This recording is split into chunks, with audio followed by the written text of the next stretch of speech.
जब शनि देव हनुमान के अंदर प्रवेश की इच्छा से आते हैं, हनुमान अपनी लीला से शनि देव को स्वयं से बाहर निकलने के लिए बाध्य कर देते हैं और उनकी संधि से भक्तों का कल्याण उजागर होता है कि शनि देव को जो भी भक्त तैल अर्पित करेगा उस पर वो प्रसन्न होंगे। कालिंदी के पूछने पर रुक्मणी बताती है, पुंजिक स्थला शिव के अंश को अपने गर्भ में धारण करेगी। शिव आराधना के दौरान पुंजिक स्थला को एक अद्भुत सपना आता है। आइए अब मैं सुनाता हूँ महाबली हनुमान की अलौकिक कथा। ये कैसा सपना था नाथ? क्या वो शिशु हनुमान थे? किंतु मुरली मनोहर वर की अप्सरा वानर को कैसे जन्म दे सकती है? उसका नाम तो पुंजिक स्थला था स्वामी, परंतु स्वप्न वाली स्त्री को तो अंजना पुकारा जा रहा था। पुंजिक स्थला स्वप्न में अपना भविष्य देख रही थी। उसे पवन पुत्र हनुमान की माता बनने के लिए अंजना नामक वानरी के रूप में जन्म लेना पड़ा, एक श्राप के कारण। किंतु पुंजिक स्थला तो भगवान भोलेनाथ की अनन्य भक्त थी, वो श्राप की भागी कैसे हो गई? और श्राप दिया भी तो किसने और क्यों? इस जगत में सौभाग्य या दुर्भाग्य, श्राप या वरदान कुछ भी अकारण नहीं होता। पुंजिक स्थला को एक महान दायित्व दिया गया था। उसके लिए उसे श्राप की देहरी पर पांव रखना ही पड़ा। पुंजिक स्थला की जैसी श्रद्धा भगवान भोलेनाथ में थी, वैसी ही देवगुरु बृहस्पति में भी सदा ही उनकी सेवा सत्कार में लगी रहती। एक बार गुरु को प्रसन्न करने के लिए उसने एक रुद्राक्ष माला बनाई। गुरुदेव, ये भेंट स्वीकार कीजिए। ये कैसी अनुपम माला है पुंजिक स्थला? पुत्रवती भव।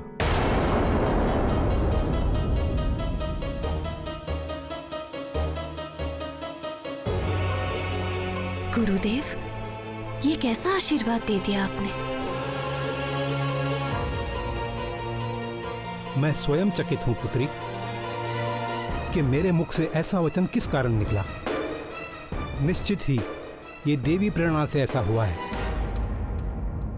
किंतु गुरुदेव, मैं तो अप्सरा हूं और अप्सराएं कभी मां नहीं बनती। ये मैं नहीं जानता कि मेरे मुख से ये आशीर्वाद क्यों निकला, किंतु ये असंभव ही नहीं है। तुम भी भगवान शंकर, जगत जननी माता पार्वती के आशीर्वाद से एक पुत्र की माता बनोगी। तुम्हारा पुत्र परम ज्ञानी, महाबली, सर्वगुण संपन्न, अजय और अभय होगा। तीनों लोकों में उसके यश और कीर्ति की गाथा गाई जाएगी। इस रुद्राक्ष माला की यात्रा अभी आरंभ हुई है। कुछ दिन बीत गए। पुंजिक स्थला स्वर्ग के अपने जीवन में इस घटना को भूलने सी लगी थी। फिर एक दिन पुंजिक स्थला अपनी सखियों के साथ गगन विहार करते हुए पृथ्वी की ओर जा निकली।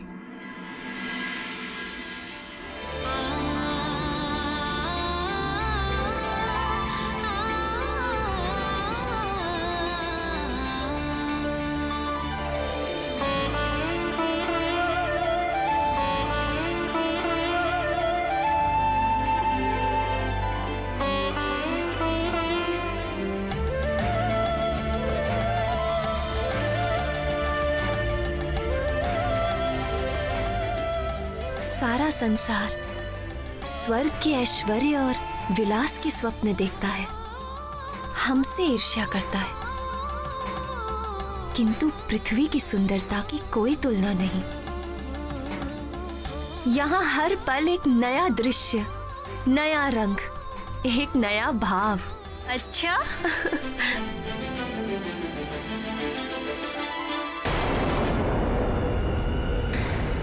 अरे ये क्या हुआ? ये यान क्यों रुक गया?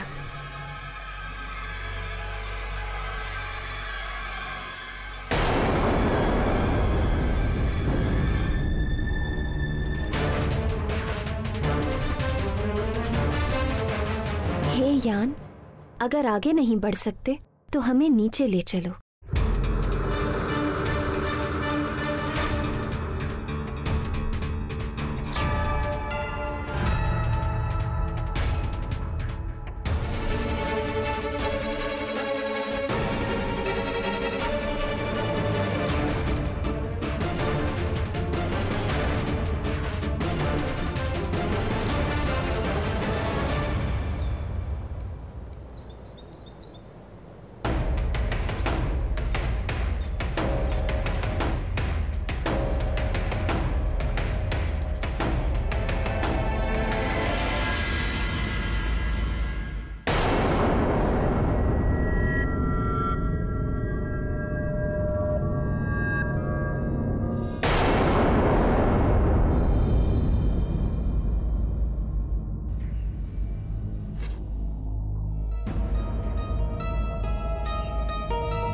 कहाँ जा रही हो?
मुनीवर, मुझे क्षमा कर दीजिए।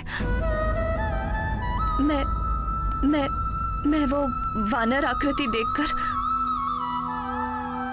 मुनीवर, मैंने आपकी तपस्या भंग की है। मुझे नहीं पता था कि भीतर आप हैं। मिट्टी की वाम्बी में मुझे वानर आकृति दिख रही थी तो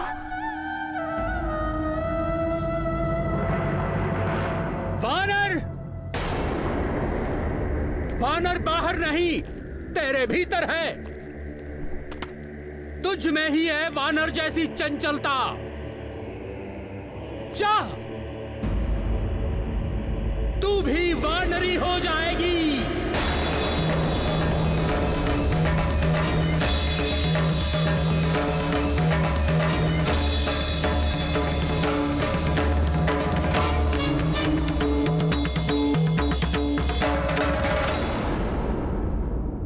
किंतु प्रभु, पुंजिक स्थला तो बहुत ही शांत स्वभाव की अप्सरा थी। उसके मन में इतनी चंचलता कैसे उत्पन्न हो गई? चंचलता आई नहीं, पुंजिक स्थला के मन को चंचल कर दिया गया। किसने कर दिया प्रभु? मेरी योग माया, जिसे लोग महामाया या पराशक्ति भी कहते हैं। किंतु योग माया ने ऐसा क्यों किया प्राणनाथ? जब जब संसार में मेरे हस्तक्षेप की आवश्यकता होती है, तब तब योग माया मनुष्यों के मन को विचलित कर देती है।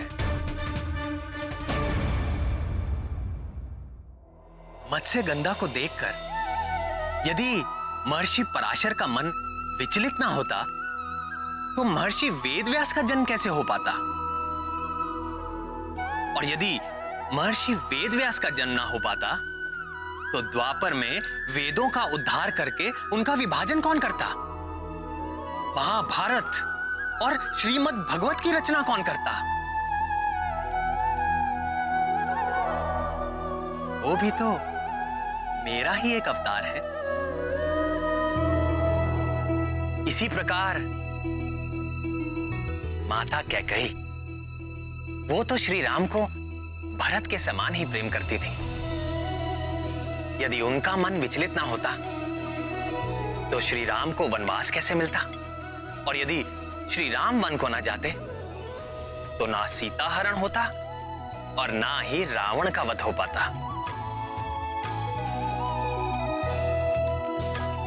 इसलिए हनुमान के जन्म की स्थितियां बनाने के लिए पराशक्ति ने ही देव गुरु बृहस्पति के मुख से पुत्रवती भव का आशीर्वाद दिया और तपस्या कर रहे मुनि के मुख से ऐसा श्राप दे डाला।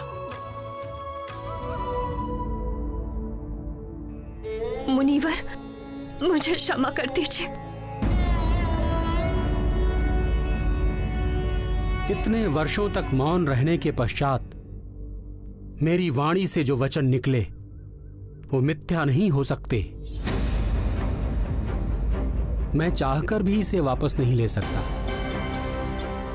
इसमें न कुछ दोष तुम्हारा है और न कुछ मेरा। भगवान की प्रेरणा से ही ऐसा हुआ है।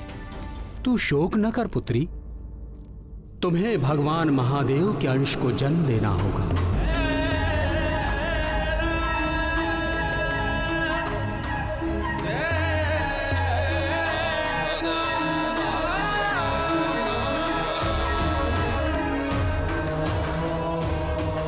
उसके कुछ काल पश्चात तुम्हें अपना अप्सरा रूप पुनः प्राप्त हो जाएगा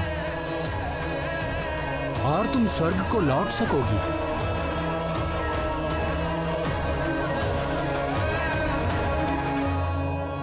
ठीक ही तो है। पुंजिक स्थला जैसी शिव भक्त, गुरु भक्त और नृत्य संगीत विशारदी हनुमान की जननी हो सकती थी।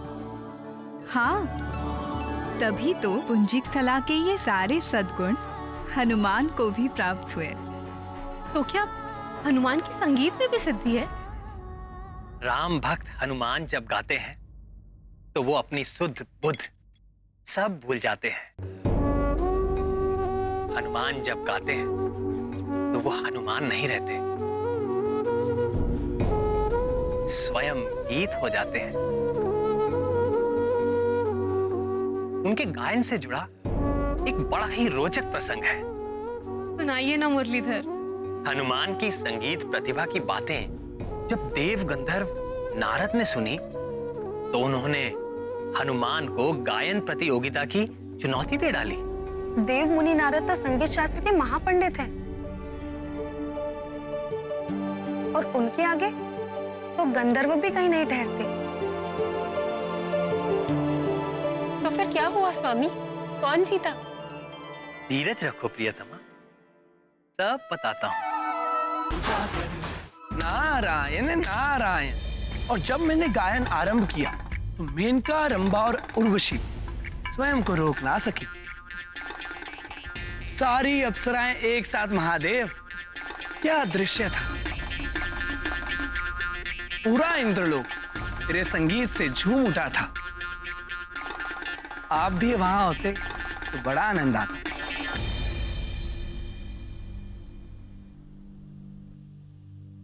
उस भोग विलास के संसार में मेरे जैसे विरागी का क्या काम दे, किंतु भाग्य से आप यहां चले आए। आज आप कैलाश को अपने सुर में रंग दें तो कैसा रहे? आप तो जानते ही हैं महादेव कि मैं तो हर पल जब ब्रह्म में लीन रहता हूं, पर स्वर्गलोक जैसी दिव्य संगत भी तो होनी चाहिए, तब आनंद आएगा। यदि ऐसा है तो रामदूत हनुमान को बुला लेते।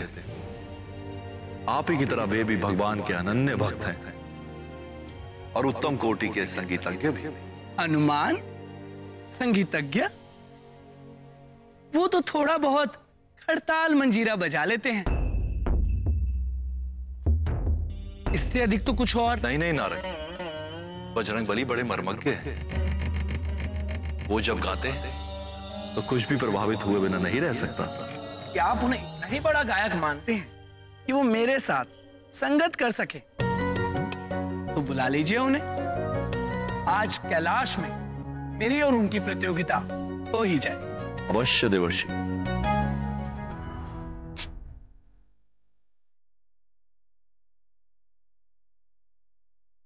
परम प्रिय हनुमान,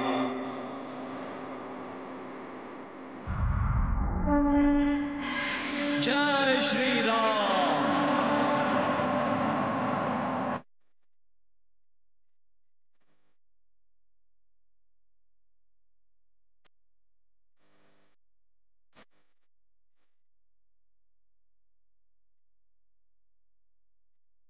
भुजंग भूषण भगवान शशि शेखर और जगत जननी माता भवानी के चरणों में राम भक्त हनुमान का प्रणाम। सदा रहो रघुपति के दासा।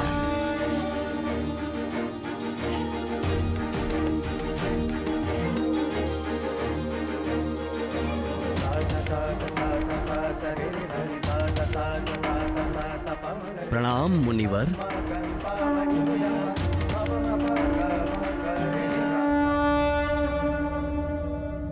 प्रिय आंजनेय, आज कैलाश आपके संगीत को सुनना चाहता है, आपके गीतों को गुनना चाहता है। देखिए, संगीत शिरोमणि नारद जी भी यहां पर, वे भी आपके साथ सुर मिलाने के इच्छुक हैं। कहाँ नारद जी का गीत संगीत? भगवान नटराज और कहाँ मैं? संगीत के नाम पर तो बस कुछ खड़ताल मंजीरा खड़का लेता हूं। वह गीत के नाम पे केवल अपने प्रभु श्री राम के नाम का जाप करता हूं। उसी रस के तो हम भी प्यासे हैं हनुमान। चाहिए भक्त शिरोमणि।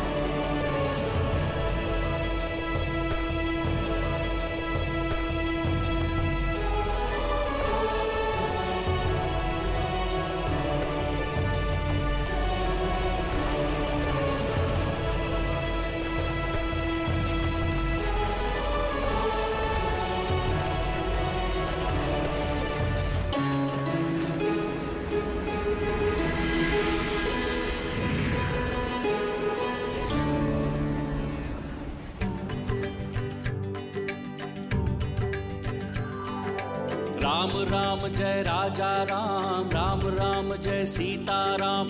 दशरथ नंदन राजा राम, असुर निकंदन सीता राम। राम राम जय राजा राम, रघुपति राघव राजा राम। राम राम जय राजा राम, राम राम जय सीता राम। राम राम जय राजा राम, राम राम जय सीता राम। दशरथ नंदन राजा राम, असुर निकंदन सीता राम।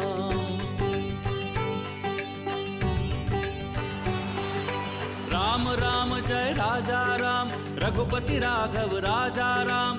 राम राम जय राजा राम, राम राम जय सीता राम।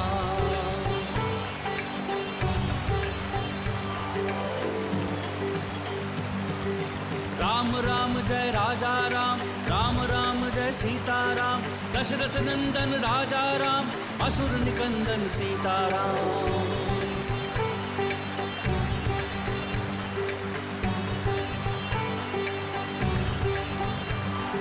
राम राम जय राजा राम, रघुपति राघव राजा राम। राम राम जय राजा राम, राम राम जय सीता राम।